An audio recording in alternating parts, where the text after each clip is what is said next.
and gentlemen, and welcome back to the world of V-Gaming Junkie News. The Dross wasn't invited to the wedding on the moon, so there's nothing but pure gaming-related meatiness.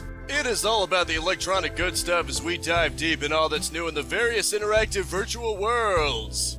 We start out with a real doozy, with a former PlayStation executive allegedly appearing in a Sting video regarding people who feel a certain way towards children, if you catch what I'm saying. San Diego's Internet Crimes Against Children Task Force is reportedly looking into it, according to CNET. To be specific, he was the senior vice president and was subsequently fired over it. Whether he will actually be convicted of anything remains to be seen, but this is quite a serious accusation if there's any truth behind it. All I can really say is I hope justice is served, and if it turns out he's actually guilty, may he be punished to the fullest extent of the law. I have no tolerance for things like that, nor should anyone else. So it seems Marvel and Disney are carrying on one of their favorite pastime traditions of propping up the late Stan Lee. The latest controversy, it seems, is using his Twitter account to promote NFTs of all things. It means non-fungible token for those not in the know. The Twitter seems to be promoting using his art for the whole thing.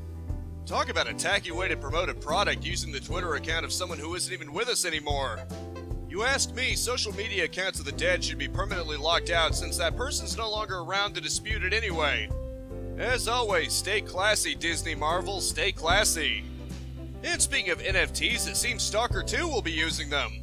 Supposedly using them to quote turn players into metahumans. Apparently they become rendered in the game in high detail, I guess paying for a 3D model of yourself or something. You ask me though, blockchain tech should be kept far away from games. This just seems like another attempt to squeeze gamers for all they're worth, and this won't actually end unless we start fighting back. As much as I enjoyed Stalker Shadows of Chernobyl, Stalker 2 won't be worth it if it's going to resort to this. If it were me, I would skip the purchase unless they agree to remove it. And so GameSpot is suggesting that Cyberpunk 2077's class action lawsuit might be settled out of court. This lawsuit is being placed by public shareholders who feel CD Projekt Red wasn't forthcoming about the game's compromised state prior to launch, and they're currently hashing out the details. CD Projekt Red insists that agreeing to be settled doesn't mean they agree with the complaints and that it's the court that will issue it. With games like this, Fallout 76, and the GTA trilogy, it truly amazes me how lax the gaming industry has gotten with quality control lately. Far too many games nowadays are heavily flawed or even broken upon launch, and the attitude is we'll just patch it later. In a way, the online capabilities are a curse. I'd be lying if I said I didn't almost wish for a time where you only had one shot to release a game and you couldn't just patch it up later. That at least made sure the games were competent upon launch. As of right now though, all we can do is hope that CD Projekt Red actually fixes Cyberpunk 2077 in full and that they learn their lesson next time. And for another Cyberpunk 2077 bombshell, I have shocking news. As it turns out, Keanu Reeves never actually played the game. I know, it's true. Apparently CD Projekt Red's president and joint CEO Adam insisted he played and loved the game. Go figure, that was a bald-faced lie. Apparently he saw demonstrations but never actually played it. In other words, he probably saw the very fixed and tightly controlled gameplay and was convinced it was good. The kind where you can make sure nothing could go potentially wrong because it's essentially scripted and tight like a drum. Lying to your audience is never good, especially when it's just going to eventually service anyway. It may potentially get you profit in the short term, but it's very much a scorched earth policy that's just going to leave you with ash when it's done. Better be honest with your customers, your business might just last a bit longer. So in other news, Netflix is making a Megaman movie. While not everything with their fingerprints on it has turned out terribly, enough have that there's a meme where the Netflix version is as terribly fitting as possible. In all seriousness though, I hope it turns out good, but I'm mashing X to dad on this one with a fury. Oh well, if nothing else, we'll see if they manage to get it closer to Mega Man than that infamous box art I'm currently using as the thumbnail for this news story. It'll either be surprisingly good, or it'll be another example of the Netflix meme in full effect. Either way, it'll be very interesting when it comes out. And speaking of making new things out of old properties, it seems Ubisoft is remaking the original Splinter Cell. I think I speak for all of us when I say please, for the love of all that is holy in this world, don't screw anything up. I've actually been playing through the original's GameCube version, and while it's a bit rough compared to Chaos Theory and the games after it, I've been overall enjoying it. I promise you, all the whining during my Let's Plays do not reflect how I feel about the game itself. With so many remakes and adaptations and everything else going horribly wrong, I hope this turns out to be an example of it done right.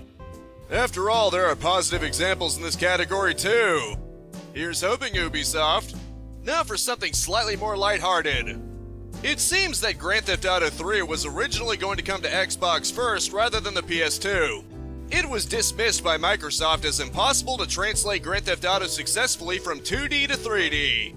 A truly silly notion, and of course we all know how that story ended up.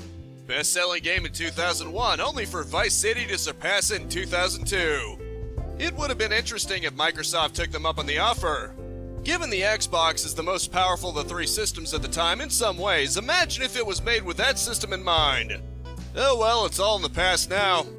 Shifting to a slightly different subject, it seems former Silent Hill developers are making something of their very own.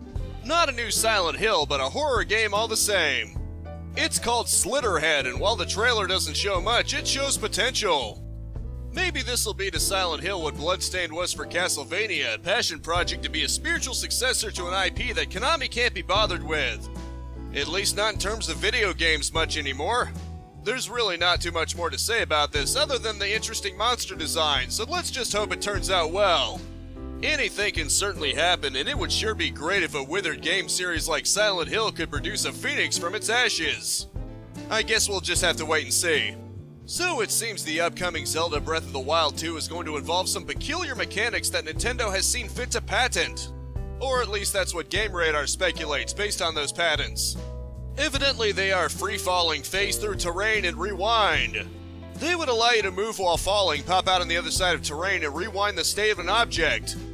Not gonna lie, these patents sound a little too general for Nintendo to be laying claim to them. I mean, the phase through terrain straight up sounds like Axiom Verge, a Metroidvania game I recently played. Hopefully this wouldn't allow Nintendo to drag people to court over using such gameplay mechanics, and this is just to cover themselves. In any case, it at least has the silver lining in offering a peek of what might be in store for the game, so that's good. In other news, it seems Fortnite is going to have tornadoes in it. Or at least a tornado.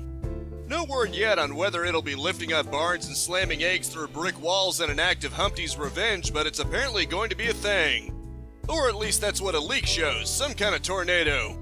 While I haven't really played Fortnite outside of just once, let me know if you'd like me to stream it. It'll be interesting to see what they have in mind. Apparently this isn't anything new for the game to have natural disasters, but that tornadoes haven't been one of them before.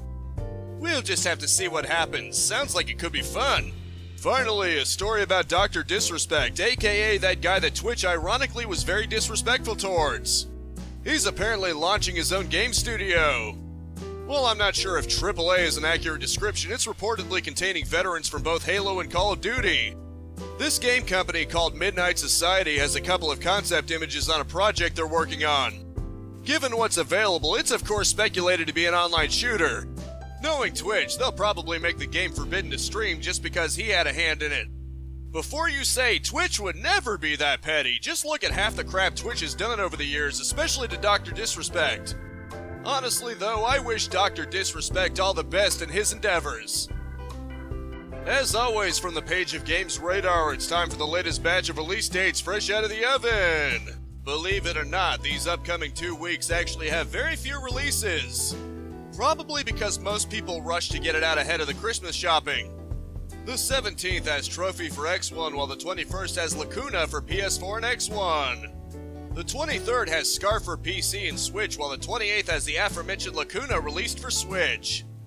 That's literally all there is, 3 unique games. Like I said, it's pretty dry these 2 weeks.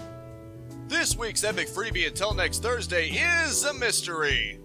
I do these ahead of time, so usually I just look forward on Epic Store saying what the next one will be. It just says mystery game right now, so I'll just throw it over the video and text to tell you what it is. And as always, that rounds out this news week. I hope you enjoyed and were well enough informed.